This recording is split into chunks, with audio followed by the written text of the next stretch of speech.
Hi, this is Nick Mankey, and today I just wanted to shoot a quick video to demonstrate the conversion process from a standard Chrono-Grip hook strap to a single pass Chrono-Grip hook strap.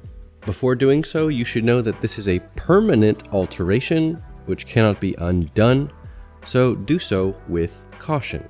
And to better inform your decision, I'll quickly go over the benefits of each.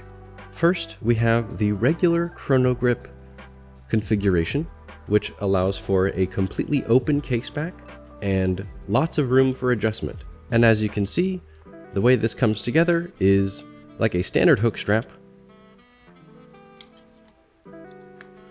You first have to pass the elastic through the spring bars or the fixed bars, reattach the hook, then you have to pass this loop through your ring slider to generate the attachment point for your hook. You can then further adjust the length going through the hook and adjust the length of the loop here for a very quick adjustment point. Again, this sits directly on the back of your wrist and does not have any elastic passing through the back of the case back, which many people, myself included, would prefer most of the time. But if you happen to be concerned about losing a spring bar, if you don't have fixed bars, maybe the single pass is the version for you. And the good news is that you can take your standard Chrono-Grip arrangement and alter it into a single pass solution, which looks like this when it's undone from the hook. It is a far more simplified version of the Chrono-Grip with a very wide degree of adjustment, minimal use of hardware, and it does cover the back of the case back with a single pass going right across the back to preserve the watch in the case of a spring bar failure. To adjust, all you really need to do is move the hook up and down the length of the strap here, according to your wrist size, or to adjust for a wetsuit or for wear over an outer layer, such as a jacket. Once you have your size, simply bring this end, which has no hardware, it is just a stitched loop of elastic, and that is where the hook will terminate instead. The excess elastic will then cover the stitched area on the inside of the strap for greater comfort, and the slack is then retained within the strap itself. At that point, you have essentially what I would call a single pass strap, which is thinner, more flexible. You might find that it's a little floppier on a heavy watch, but with this durable, heavy-duty elastic, it is no problem. For those interested in going with the single pass route, here is how you will handle that conversion process. First, of course, you'll have to take your standard Chrono-Grip hook strap,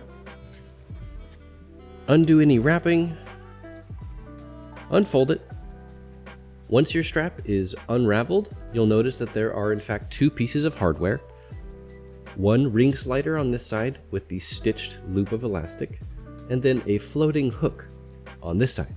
What we're concerned with doing first is a permanent removal of this ring slider. To do so, you'll want something like tin snips or, bolt cutters, something along that line. I would probably not use something like a Dremel unless you felt really comfortable with that. You just don't want to nick the elastic. So something like this, a simple pair of cutters. And all we want to do is stick it out as much as we can from the elastic, come in, and we're just going to snip this right off. Minor note that you'll want to wear safety goggles before doing this. I am wearing glasses, and so should you. Okay, here we go. Ready? Oh, and that's it. This should come right apart in two halves, just like that. And now you have a free, open, stitched loop of elastic. We now have one hook on this side that is free floating, and then an open stitched loop of elastic over here. This becomes your new termination point for this hook. Next, we'll want to remove the hook by sliding it off, put it aside, And now we have a very long piece of elastic. You'll find that this is extremely long for the purpose of a single pass strap. For me, I firmly fit into the medium wrist size at about 6 3/4 inches. And generally speaking, I had to trim about 5 inches off of the medium size. This will vary depending on where you fit within each size. So you'll want to do a little trimming at a time. In other words, you might start at something like 2 inches or 3 inches and work your way down until you have the size dialed in according to your watch and wrist size. I know for a fact that my preferred single pass length is about 5 inches shorter. So I'm going to take that into account and I'm going to trim that much off of this strap. I've now measured out 5 inches, so I'm going to take a pair of scissors. Sharper the better, you want a good clean cut. So I'm going to take my mark and I'm just going to cut straight across. Just like that. And this elastic, I don't know, reuse it, make a keychain out of it, something like that. And so now we have a greatly reduced piece of elastic with 1 stitch on this side. Make sure you don't cut that side, of course. And now we want to profile that edge for use with the Chrono-Grip strap slots, which have a very fine tolerance that you need to account for. So, in order to do that, we're basically just going to cut some dog ears into each, or a beveled cut, whatever you want to call it. So, basically just 2 small triangles off of each corner, about that much, and about that much. If you're really fancy, you'll use a coin, and then you can actually trim around that to get a nicely rounded edge. But for me, this is sort of the standard way that I've always done it, and it just means you have to make some straight cuts that are very easy to control. At this point, what we're looking to do is take that edge, and we want to cauterize it and then flatten it. Because as it is, if you simply burn it to cauterize it, you will have a big flared out melted edge that will not fit inside the strap slots of the hook hardware. So with that, we're going to use a lighter to sort of fuse the end. And then you can use a multitude of different things to compress the end of the strap. This is a 4-inch plastic clamp that you can get from Harbor Freight or anywhere else. I've used pliers, I've used my Leatherman, I've also used a pair of needle nose pliers, I've used an arbor press. Whatever you have that provides adequate, fast compression onto the end will do just fine. It should also be said before doing this that you'll want to exercise great caution. This is an open flame from a standard Bic lighter. I find these to be the most easily controllable, reliable, and simple to use. It also puts you nice and close to the edge of your elastic so that there's no time being wasted between steps. Anyway, so do so with caution. Make sure you're in a space with adequate airflow. Wear a mask. Since you are burning polyester fibers, you'll want to exercise caution here. So there's your disclaimer. Be careful. So with that, here's the way I typically do this. I'm just going to melt the ends first, and then we will worry about the compression side of it. So here we go. Going to light the edge and just run the outer part of the flame against your geometry here. You don't want to completely engulf the elastic in flame. You're just wanting the heat from that flame to singe the fibers. It'll make sense once you start doing it, and you can do so on your test piece. Trim this a few times, try it out. I think that would be a pretty good idea if you're not familiar with this. But with that said, here I go. And then just give it a slight little brief tap to kind of give it the shape that you want.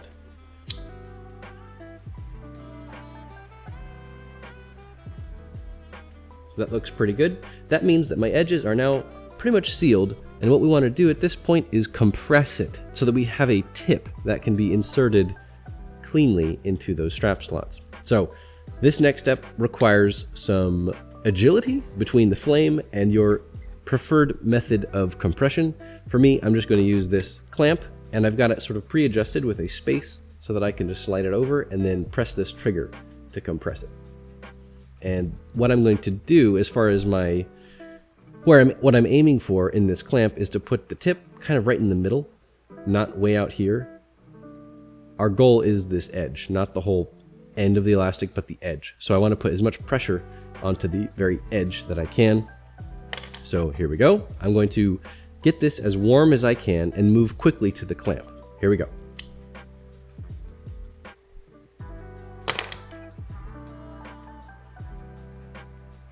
Okay, I'm now compressing it. Give it just a few seconds. You don't have to hold it for very long. And I'm going to disengage the clamp with this little button here. Boop. And there you go. We should now have a nice profiled edge that will fit through here. Let's test it out.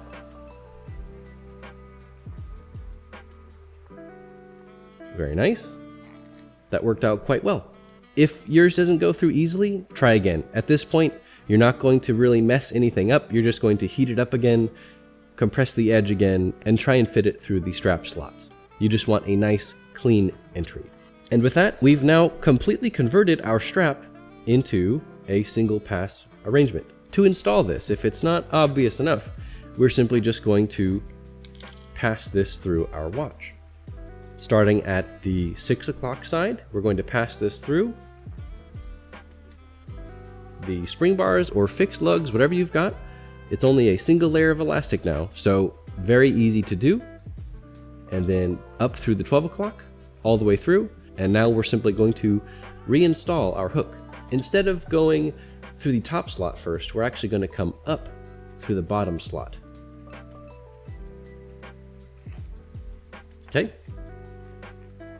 And we can actually go ahead and push this through over to the top slot now. And there we go. That elastic is now firmly locked in place by these grip slots in the Chrono-Grip. And that is a completely installed single pass strap onto your watch. To dial it in further from here, what we're going to do is pick it up and go ahead and terminate the hook onto the closed loop.